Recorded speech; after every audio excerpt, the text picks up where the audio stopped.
राजा और मंत्री की कहानी। माफ करना हर किसी के बस की बात नहीं है। एक राजा जिसका बहुत बड़ा राज्य था। कोई कमी नहीं थी, जो भी हुक्म करते वही हो जाता था। लेकिन राजा में एक आदत थी कि वह जो भी कोई थोड़ी सी गलती करता उसे तुरंत 10 बड़े खूंखार कुत्तों के सामने डालकर उसे कुत्तों से नुचवाता। राजा बड़े गुस्से वाला था।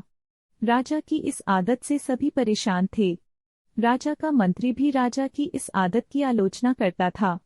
एक दिन उसी मंत्री से कोई गलती हो गई। राजा को गलती का पता चला तो राजा ने तुरंत हुक्म दिया कि जाओ, मंत्री को कुत्तों के सामने ले जाओ।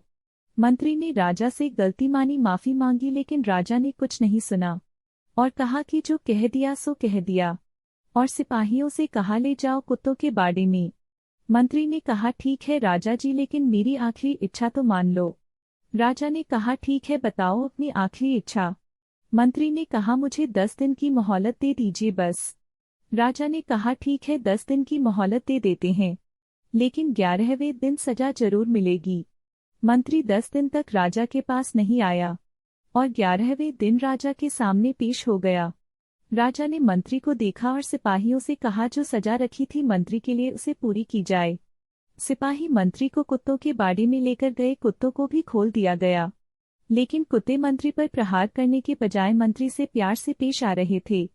यह देखकर राजा चौंक गया कि जिन कुत्तों को प्रहार करने के लिए ट्रेन किया गया है वे इतने प्यार से पेश आ रहे हैं।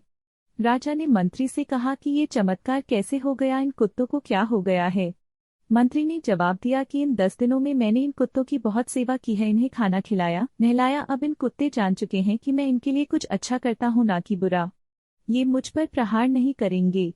मैंने आपकी इतने दिनों से सेवा की है, फिर भी आप मेरी एक गलती को माफ नहीं कर सके।